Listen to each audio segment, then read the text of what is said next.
Namaskar, friends. Hello, and wishing you all a very, very happy New Year, happy 2022, and a healthy 2022, most importantly.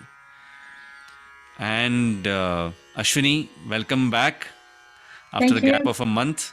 Yeah. And wish you also a Namaste. very happy New Year. Namaste. Thank And you. And same to you. yes, and we are back today with our listeners with episode number 9 of Kabiriyat. Yeah, And of that's right. course, I now hand it over to Ashwini, who will Thank you, Manoj. uh, tell us more in detail about the episode. Over to you. Yes, thank you. Yes. And it's been such a great pleasure doing these sessions. And now we are on to session number 9. And the theme of today's session is purpose of life. Purpose And of we are life. choosing, yes, and we chosen a poem by Saint Kabir, which obviously you'll hear it later from Manoj, in a beautifully composed musical style. But the words are something that I would like to focus on for now. And the words are, Hansa karo puratana baat. कौन देश से आया हंसा उतरना कौन घाट कहाँ हंसा विश्राम किया है कहाँ लगाए आस अब ही हंसा चेत सवेरा चलो हमारे साथ संशय शोक वहां नहीं व्यापे नहीं काल के त्रास यहाँ मदन वन फूल रहे हैं आवे सो हम बास मन परा जिहे अरुष रहे हैं सुख की न Abhilash. Wow. This was a Hindi version of the original poem by Saint Kabir. And the interesting This thing is there is no Kahet Kabir in this. That's pretty interesting. It's one of the rare poems of Kabir Das ji that I've heard, written by him, but which doesn't say his name like it does in all his other poems. So that's you're very right nice. about that. Yeah. Yeah. Normally we get Kahe Kabir. Kahe Kabir, yes. Yeah, we don't have that here. Yes, yes. And that's another, you're actually opening another sort of topic of discussion because there are a lot of theories about, whether Saint Kabir's poems were all written by him or whether they were written by some of his followers and passed on as the poetry of Kabir. Because all of this poetry was passed on orally, right? So yes. Depending on who knew which poem, you get a big collection of Saint Kabir's poems. Correct. Unless they are part of, let's say, Guru Granth Sahiba has a lot of writing of Kabir Sahib, Saint yes. Kabir. Yeah, so that we know is definitely by him. But there are these controversies about Saint Kabir's poetry. Right.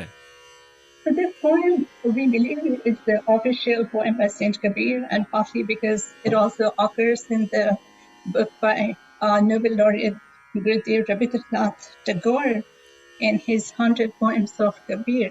Wow. And his English translation is as follows.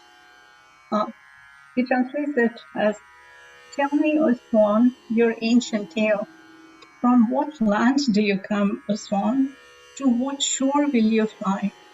Where would you take your rest, O swan? And what do you seek? Even this morning, O swan, awake, arise, follow me. There is a land where no doubt nor sorrow have ruled, where the terror of death is no more. There the woods of spring are ablue, and the fragrance scent, he is I, quote unquote, is borne on the wind. Sometimes I wonder if the translation is more difficult or the poem. But we'll go into some of the themes that have been discussed both in the poem. In the poem as such. So first of all, let's focus on the spiritual interpretation of the poem and how it's meant to be understood by the followers or the disciples of Saint Kabir. So there are different similes that are used in this poem, and one simile is that of a swan.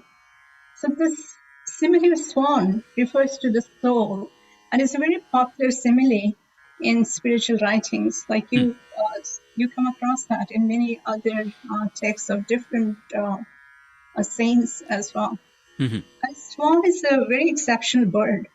Its white color symbolizes purity, Mhm. and when it floats in the water, it looks absolutely beautiful and comely. And whenever I come across a swan floating in the water, I just stand there and keep looking at the swan. Right. So, it has a tremendous sort of attraction and the quality of magnificence. So like a swan, our soul is pure, beautiful, and has tremendous power. Mhm. The swan is supposed to be unaware of its beauty, and likewise, our soul is unaware of its power. So when we are born in this body, we identify ourselves as body, and we forget that we have a soul or that we have obligations to our soul. So we see in modern scientific or social sciences understanding that, we are sort of a composition of mind and body. And the theologians want you to understand that we are identified with our soul. So ideally, we are really sort of mind, body, and soul. And if you look at our body as like, as a physical sort of collection of atoms, then it takes you to different kinds of sciences. If you look at yourself as mind, and you see, like, I think, therefore I am. It takes you to different kinds of ideologies and science. If you look at yourself as a soul, then it takes you, in another direction. For example, there's a poem by Shankaracharya, Adi Shankaracharya, which says, like, Kastvam Poham Kuta Ayata. Like, who are you? Where do you come from? What is your identity? So Saint Kabir is sort of going in that direction. And he's saying that we are our soul, and it's important that we understand, the origin of the soul, the journey of the soul, and what is it that we need to do to support that journey of the soul. And it's a very vital topic in theology. So this thinking leads us to spiritual awakening as we slowly start thinking about our soul. And Saint Kabir challenges to think about our mystical history, about mysticism, and he offers us a hand, some help, and says to us, "Chalo hamare saath," like join me on this spiritual path. Path. And he describes this as a place of happiness, which almost seems utopian. It's like, when he says, "Saanses open, jahan nahi vyape." So like he says, there's no doubt of any kind. There's no grief of any kind, and it's pure happiness. So in some ways, it's very utopian because our lives are constantly, Right. filled with all sorts of problems and unhappiness. So the key in this poem is really these middle two lines where he says, awake, arise, and come with me, join me on Right. this. And in a way, he's asking us to join him in pursuing the purpose of life, which I believe is assumed meaning in this poem. Right. So the purpose of life, for everybody is doing bhakti, devoting oneself to pursuing the spiritual life, life of truth, which is devoted to God. So nevertheless, this is not a passive life. It's an active life of helping people while worshipping the spiritual principle. There's not necessarily, any particular God that you're worshipping, but the fact that you're worshipping a spiritual principle, Right. a God by any other name, is what's important. It talks about a pure state of mind, which is a result of doing bhakti and, focusing on our soul. And this pure state of mind is undisturbed of doubts, jealousy, grief, or fear of death. It's a very positive state of mind, and it reflects the state of Brahman. So now here we are going back to, the philosophy of the Upanishads and the Vedas. There's the thing in the Upanishads, like the principle of Soha, like Saha Aham. I am that, or that is me. And that refers to the Brahman. And Saint Kabir is kind of making a reference to that philosophy. So as a result of this pure and positive state of mind, we receive some spiritual experiences, and they're described as things such as lovely smells, or the pleasant sound of bees or birds, and a relaxed mind which is free of all worries. And then Saint Kabir says, if this is not happiness, then what is? The state of mind does not desire anything. It is not the longings, and is purely filled with contentment and happiness. And that is a complete. I mean, imagine being in a place where we feel that, all our goals are met and we have experienced everything that needs to be experienced. And from here on, it's only going to be a happy state of mind. So now the question comes down, and this is what I want to discuss in our modern relevance. Like, how does this kind of utopian concept apply to our modern life, and does it really apply to our modern life? So I guess one of the main things that we want to question is, why does Saint Kabir deny the fear of death if it's an inborn fear? And that is something one needs to investigate. I mean, obviously, we don't expect or we don't think that Saint Kabir is being irrational. So he must have some point there, something in his mind, and we need to explore it. But sometimes a sense of mortality actually encourages people to do their best. It allows them to live their life to its fullest extent.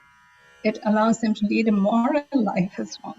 Because, we are sometimes concerned about our karma. If you do something wrong, we're going to get bad results. But if you do something good, we're going to get good results.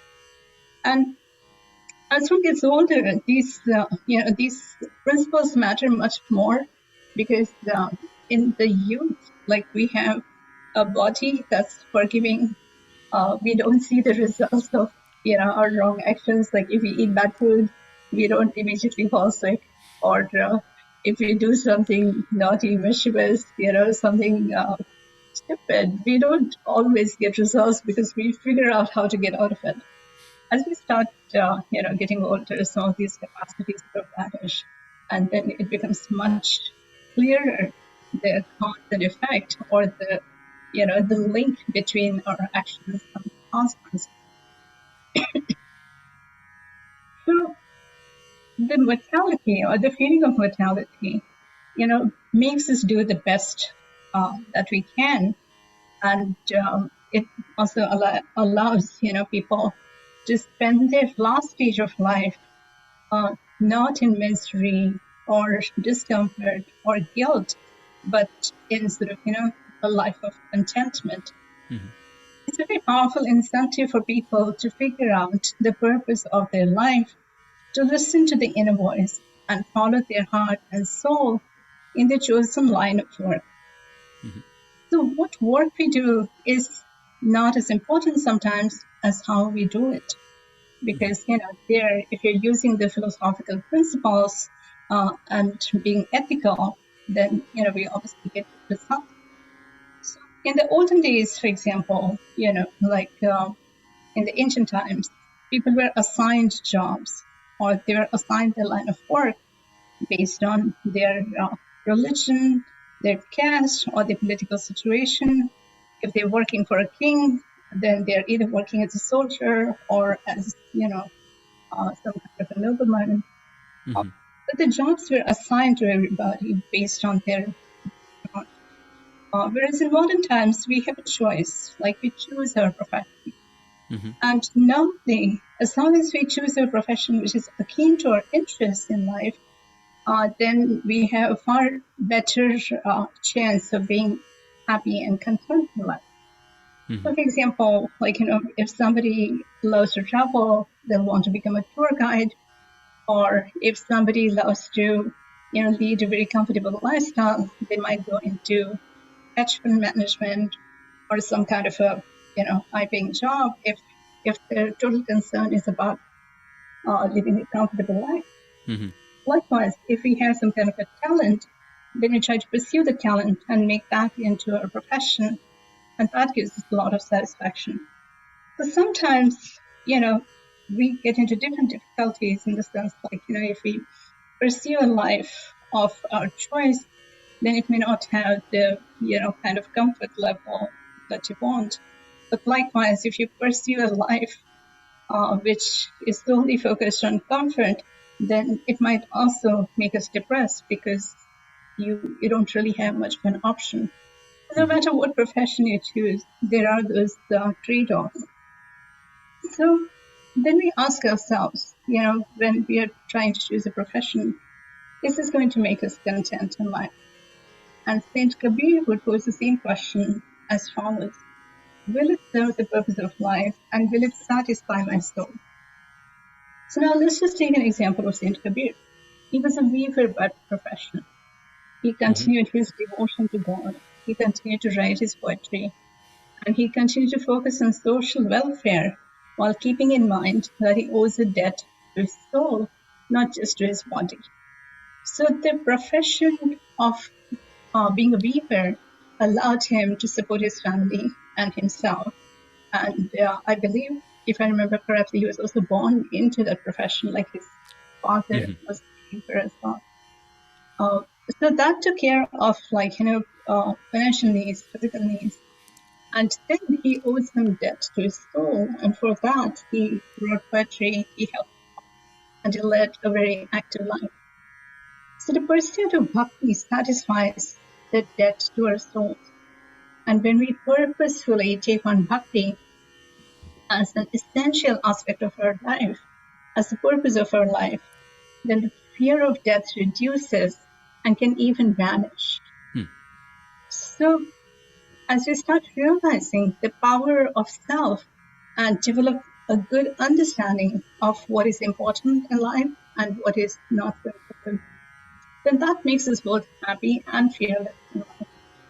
A happy mind sees only good things around us, and they can be a very pleasant atmosphere, pleasant smells and sounds.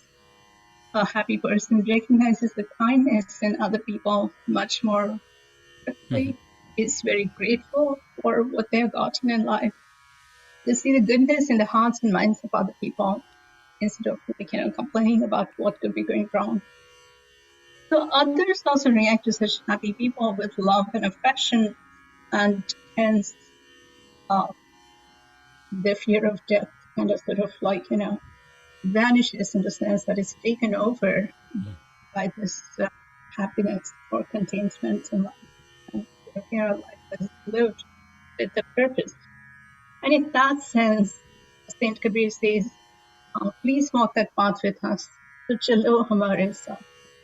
So this is the kind of positive path that you get when you offer yourself to the life of bhakti.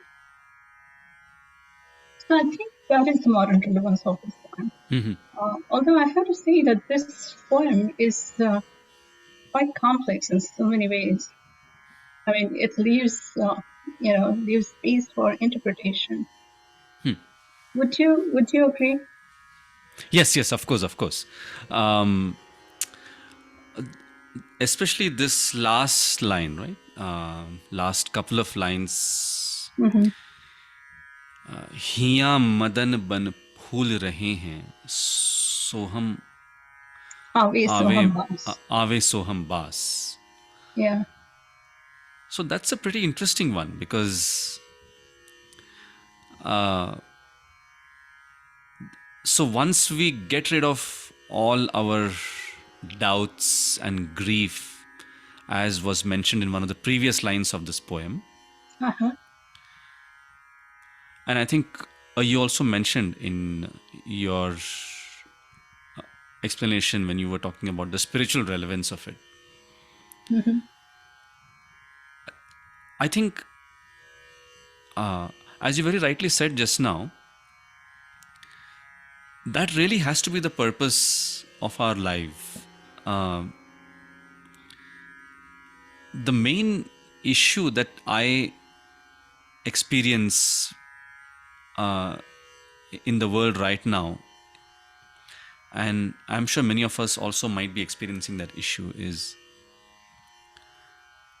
we all have a lot of baggages in our minds, right? Yeah. So that baggage includes doubts, Mm-hmm.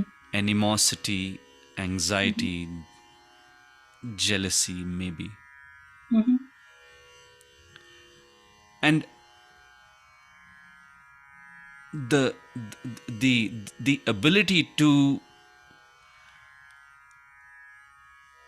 get ourselves out of it and come on top of it, or go above and beyond all these things, is what is the purpose of our life, meaning to achieve that ability, right? Right. So once you get rid of all these baggages from your mind, Mm-hmm. I think that is when you can experience soham, or the relaxed state of mind. Mm-hmm.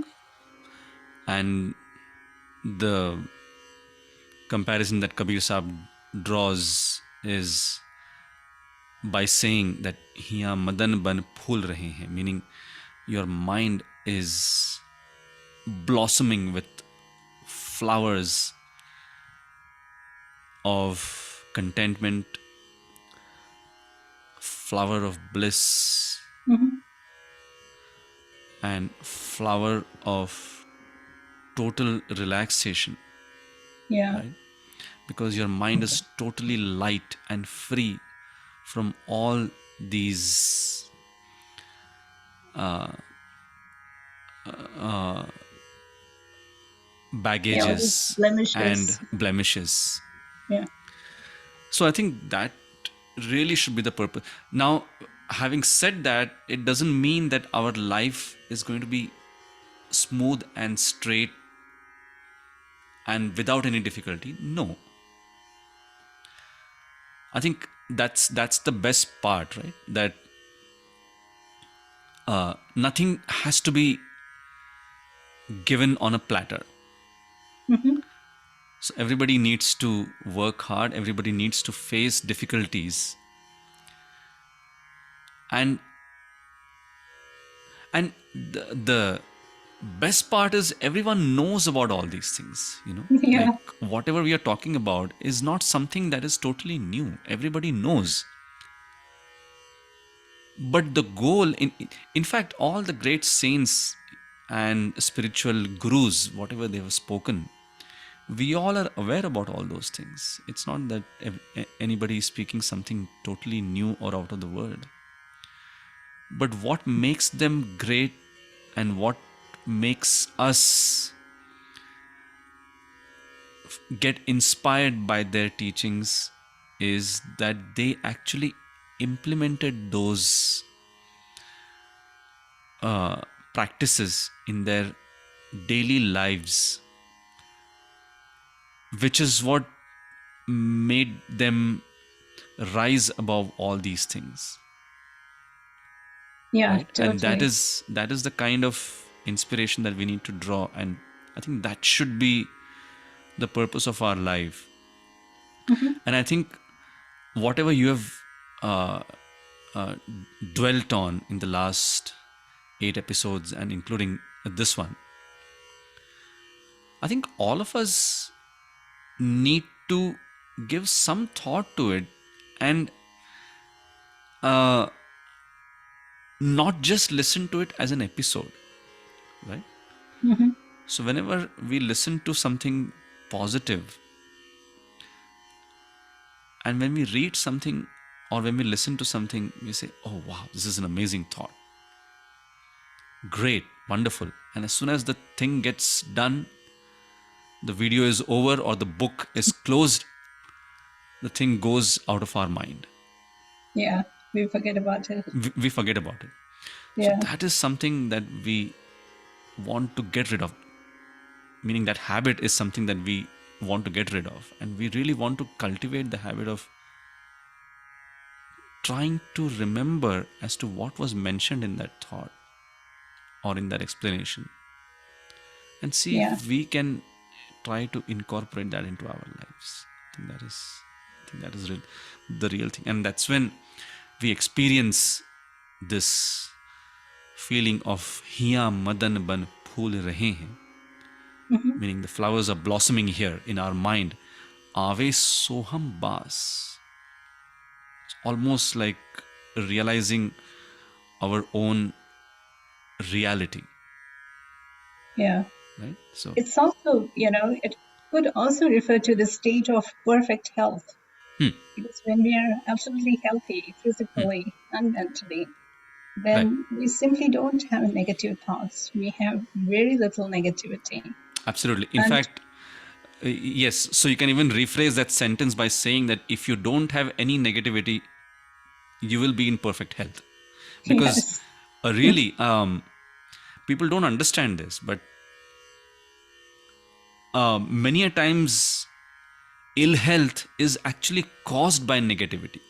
hmm, I mean, there could be physical causes also for it, but once you get rid of any kind of negativity that you have, then all the physical causes will disappear gradually. yeah, yeah, that's true. I mean, we can enjoy our life, for a greater length, perhaps, if we don't carry all these, attributes with us, or the baggages, as you call them. Absolutely. Right. Right. So what happens is that, like, we all have these baggages, and they're different kinds and different intensity. And we also all have imperfect health. Like, nobody has perfect health. And if we start working on, like, cleaning up our mind, sort of detoxing our mind, then it really helps, detox our body as well. It's very difficult to find those things that are sort of bothering us. Because normally we like to think well of ourselves. We don't say to ourselves that we have doubts, we have grief, we have fear of death. But it's important to recognize that and try to work on it. And that helps you, have better immunity, have better health. But of course, nobody has it at all times. We do get into trouble from time to time. And then we should kind of use that opportunity. What do we need to improve upon? True. Yeah. So nice. Yeah. Anyway, that was just a connection, but I just absolutely enjoyed how you paraphrased it. And that line is really beautiful. Yeah, Yeah. Yeah. I think to me that is like the climax of this poem, right? So after mm-hmm, all those previous lines that he talks about, and then finally he says mm-hmm, as to what would be the state of your mind when you achieve all these things, as giving up doubts, giving up worries, and trying to realize your source from where you have come, and mm-hmm. try to also know your destination, right? Yeah. Yeah, that's true. It's Right, also true that, all the saints believe that whether you're a theist or an atheist, right. believer in this bhakti or not, uh, we all have to, sort of, we are all on the same journey. Uh, Same journey, yes. yeah. And it's like, whenever you are wise enough to realize that, then you do something about it. Until Right, then, you're kind of in denial. right, So it's like, I mean, it has a lot of connections, both in our modern life, about theology, about spirituality. right, And it's important to sort of, like, place the poem in a perspective that we can understand it from different interpretations, right, different ways of looking at it. And if nothing else, it certainly has an absolutely beautiful poetic merit. right. And I'm sure when you sing it, we'll also understand the potential musical power of this poem. Correct. So this poem is based on the rag Shuddha Sarang, and there is a little bit of touch of couple of other rags in this poem. There is a touch of rag Sham Kalyan in it, and a little bit of a touch of a rag Bahar when we talk about the last stanza, Hiya Madan Ban Phool Rahe Hain. Wow. Right? So that was the way I had interpreted it. And that's why Rag Bahar talks about spring, right? Blossoming of flowers and greenery all around. Right. So that signifies Bahar, and just to try to express that feeling in music, have tried to compose that particular stanza in Rag Bahar. Just that one line, Hiya Madan, in fact those two lines actually, Hiya Madan Ban Phool Rahe Hain, Aave Soham Baas, right? So, but the base rag is Rag Shuddha Sarang. Wonderful. And it is set to Bhajani Tal, 8 beats cycle. So, with your permission, Ashwini, and looking forward to it. Yeah. On mute now. Yes.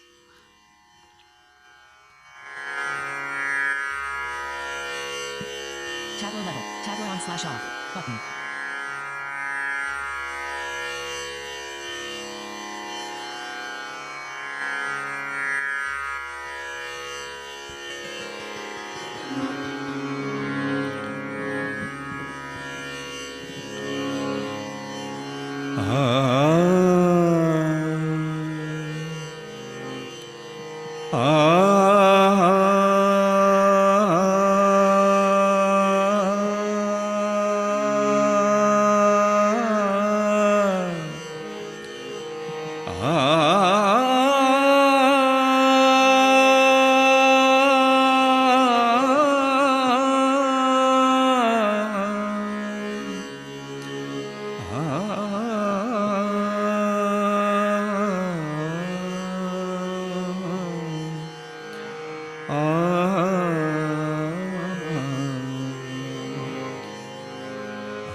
Hansa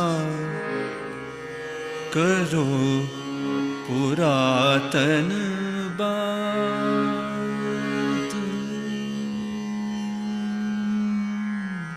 Speech off.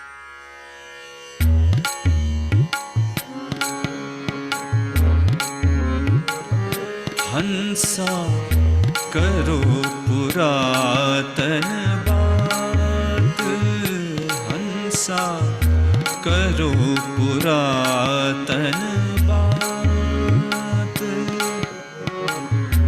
कौन देश से आया हंसा उतरना कौन घाट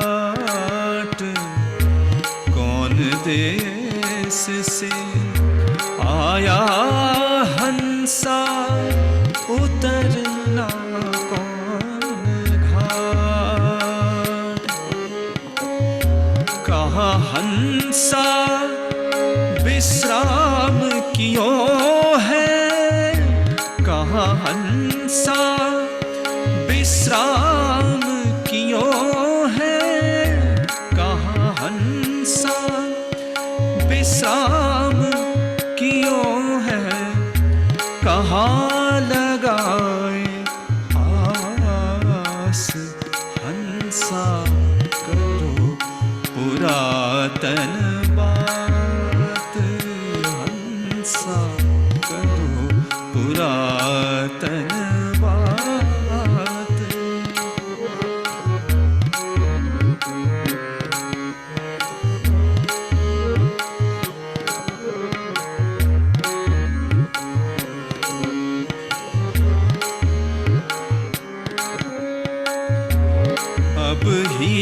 हंसा चेत सवेरा चलो हमारे साथ अब ही हंसा चेत सवेरा चलो हमारे साथ अब ही हंसा चेत सवेरा चलो हमारे साथ संशय शोक वहाँ नहीं व्यापै संशय शोक वहाँ नहीं व्यापै नहीं काल कई त्रास हंसा करो पुरातन बात हंसा करो पुरातन बात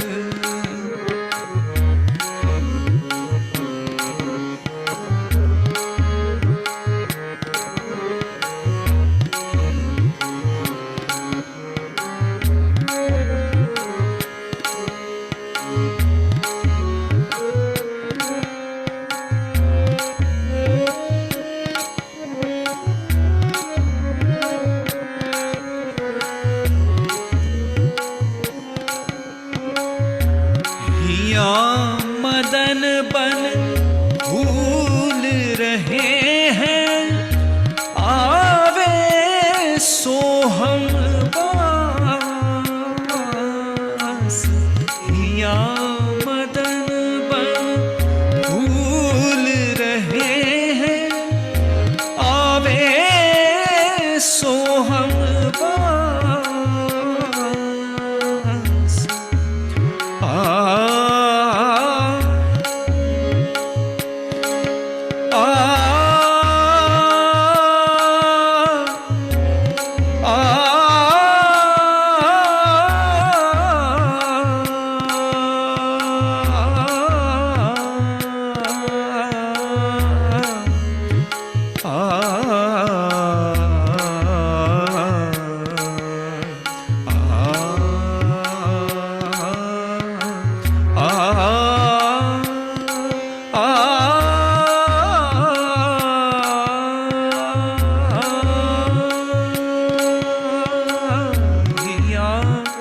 मदन बन भूल रहे हैं आवे सो हम पास मन भवरा जी है अरुज रहे हैं मन भवरा जी है अरुज रहे हैं मन भवरा जी है अरुज रहे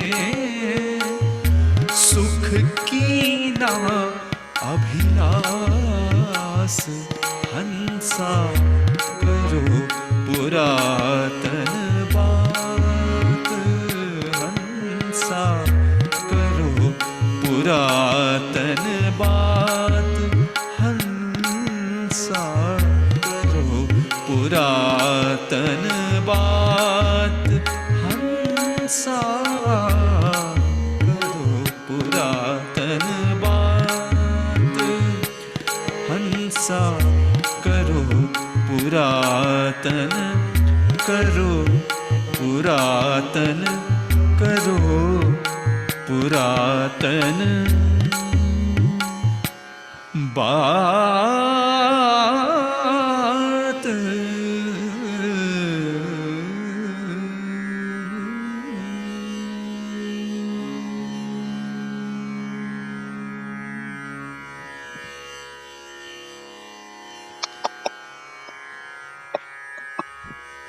I don't think I heard anything more beautiful than this. It was so amazing.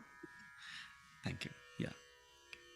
And I love the last two lines. So you're very right about putting Rag Bahar on them. Yes. Yeah. So It's really, it's a blessing that you put in so much of your heart and soul in composing these poems. Well, I Something mean, so beautiful.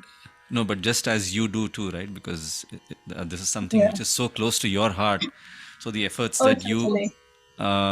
take is so humongous. So, hats off to you for all your efforts and your research. Well, thank And you. It's certainly a passion for sure. absolutely. And, but thank you so much. And of course, please do come in with your feedback, your comments, right? And Yeah, yeah. Yeah, we until, would love your comments, your questions, yes, and will also give us a lot of encouragement to keep this project going forward. project going. Yes, yes, absolutely. And until next month, when we meet Hmm. for our episode number 10, till Yes. then, to you, Ashwini, and to all our viewers, please stay safe and healthy. And let's try to just get rid of all our baggages one by one. Maybe one Yes. baggage a month. I think that would be a good idea. Well, thank you, Manoj. On that beautiful Absolutely. note. Yeah. Yes, yes, yes. Namaskar. Namaskar. Yes.